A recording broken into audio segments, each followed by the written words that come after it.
Welcome everyone to my channel. My name is Monica, and in today's video I am going to have a chat about the topic of fate, destiny and tarot. So I got my cup of tea. I'm gonna try and not keep this too long. It is a fairly tricky topic to discuss in the world of tarot, but nonetheless I think that it is a really crucial one. And I think it will underpin your work as a tarot reader throughout your life. Specifically, how you view the concepts of fate and destiny, and how these concepts are so intertwined with the concept of empowerment, which is another topic really close to my heart as a tarot reader. So I'm going to start with a little disclaimer about me. I have been reading tarot for about 14 years now, and while that is a reasonable amount of time, I can't claim that I did this full time every day, but every year I have read tarot at festivals. I read it for clients, I read it for friends, I read it for myself. So I have a reasonable amount of experience, but in no way does this mean that I have all the answers, especially with concepts such as fate and destiny. I don't have all the answers. This is just what I have gleaned over the years. These are my insights. They are personal to me, and they are of course based on my experience. And in another decade, they could change. I can't say with 100% certainty that what I am saying in this video is the truth and the ultimate truth, because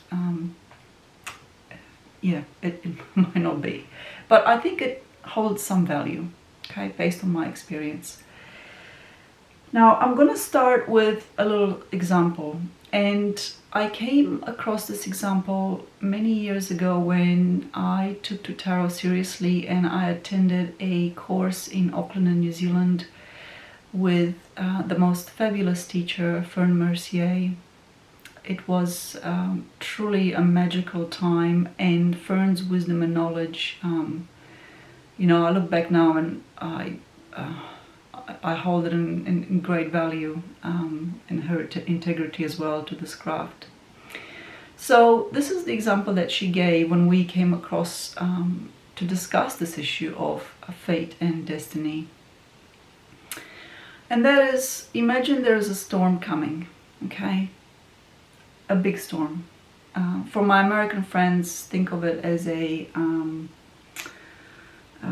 a huge tropical storm. For those in Queensland or North Australia, think of it as a cyclone, something really epic. And then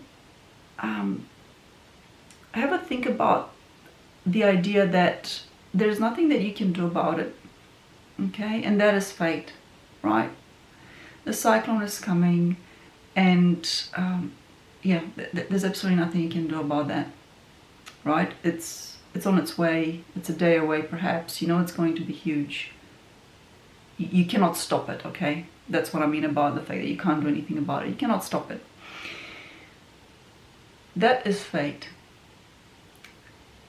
But how you prepare for it beforehand, during, and what you do after the storm has passed, that is destiny, okay? Now you can you can argue about the terminology and the names that I've used. Perhaps there might be better words to describe fate and destiny and to differentiate between the two, but the core idea is that with fate there is no choice, and with destiny there is choice, okay? So with destiny you have a choice as to whether you prepare your house, whether you make sure you have enough food and water, whether you talk to your neighbors and ensure that you have their contacts and they have yours, and that you have some sort of a plan afterwards.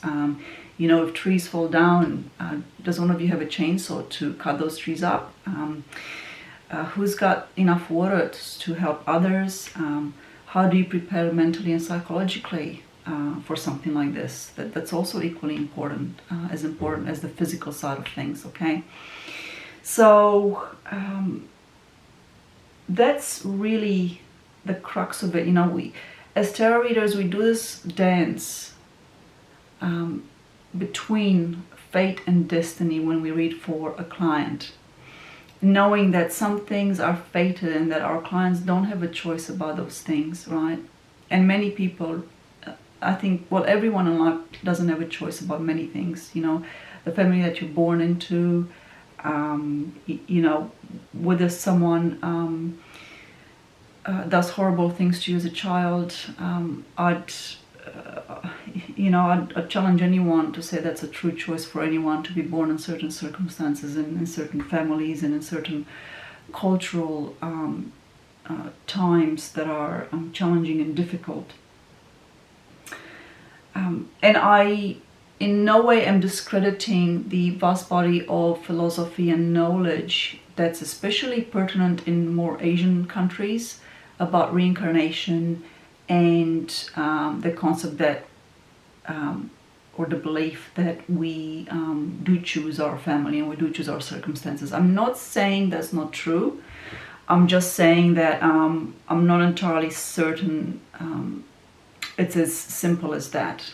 Okay, so I'm just going to put that out there because I know that there's a common theme in spiritual circles to talk about the fact that we do choose everything that happens to us in life. But and I do believe in reincarnation. I do believe in past lives. I think for me it's more than a belief. It's a bit of a knowing that has been researched in scientific circles and in psychology. I think very early on I came across the work of Stanislav Grof, who looked at past lives and people who are doing past life regression and all sorts of things. So it's quite a big topic, and I feel like it's a separate video unto itself. But for now, I'm really going to look at just fate and destiny and discuss the ideas that with fate, we don't have a choice, and with destiny, we do have a choice. Okay. And I think that's really important because, and I think that's really what spurred, Martin's video on the post from Hay House, which really irked a lot of people, because it essentially, the gist of it was that you don't take action and that you allow the universe to do things for you. That's not my philosophy when I do client work through tarot, and that feeds through to all the way down to, when a person comes and sits in front of me and says, will this relationship work out? I have to do this careful dance and intuit their frame of mind, in a sense, in asking that question, and whether perhaps a better question might be, what do I need to do to make this relationship work? Okay, so you have to think about that. If someone who comes and sits in front of you and asks a question and frames it in such a way that the power is taken out of their hands and placed in my hands so that I tell them if a relationship will work out, that to me is disempowering. And there are many more other questions that can be asked that will allow them to rephrase that and look at the issue from a perspective of empowerment. What can I do to make this relationship work? And that's not the only question. There's actually lots of questions pertaining to relationships that one can ask. So I've done a couple of blog posts on asking tarot questions on this, and I will link those in the description box below if you want to have a read, because there's like literally dozens of questions you can ask that place the power back to you. And there is nothing like owning your life and being in charge of it. But equally, I'm not saying that that's 100% the story, that you can control everything in your life, because I understand that there are certain things that are outside of your control that you don't have a choice about, that the cyclone is coming, and you know, you might try and do a bit of a magical spell or a ritual to deflect that, but I think that we are mere mortals at the end of the day. Each and every one of us will pass on through to the other side, and there is a greater energy in the world that's you know, there are greater forces that are really beyond our control. Okay, I hope I'm not waffling on about this topic. It's really hard to articulate. I did want to do a quote from a writer called John Michael Greer. He writes predominantly on the slow ongoing collapse of the industrial world, which is a different tangent to this blog. But he is a druid, and he does have some really good blog posts as well on magic and you know, the craft of magic. He's got books on natural magic and druidry and things like that. So he's got this really beautiful blend of pragmatism and spirituality in his writing.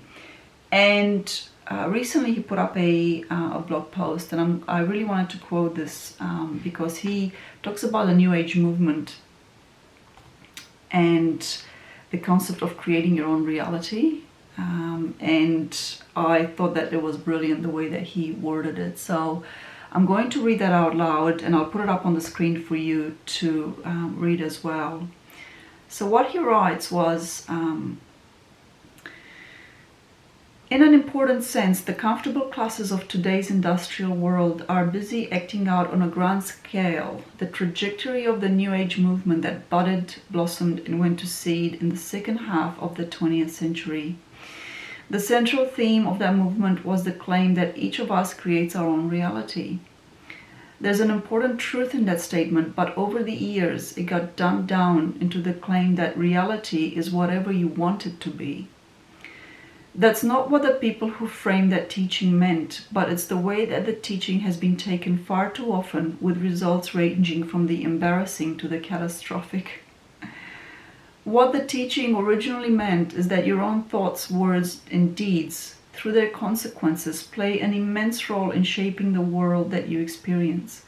Most of us, most of the time, go through life blaming other people and the world at large for miseries that we ourselves set in motion.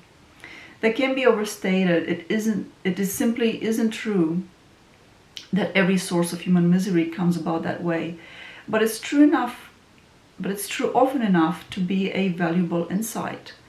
Look at the difficulties you face in life. Remember that the one common factor in all your problems is you, and quite often it becomes possible to notice that a good many of those problems will go away if you stop doing the things that cause them and start doing something else instead.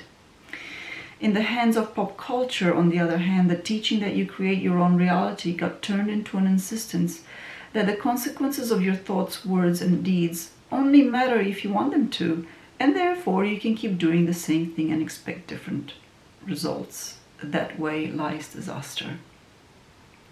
So I wanted to quote that because I think it's pertinent to the topic that I'm discussing here on fate and destiny.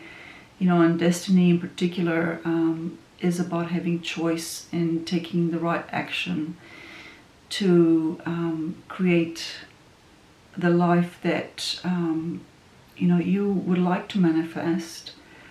But it certainly doesn't mean that there is absolutely no choice in life. But I think that there's a tricky dance that we do between these two concepts. I'm interested to hear what your thoughts are, whether any of this resonated with you, whether you agree or disagree, because like I said, I don't have the answers, and I'm always open to other readers and practitioners of the craft and what you know, what their experience is and what their thoughts are on this tricky subject. Thank you for watching.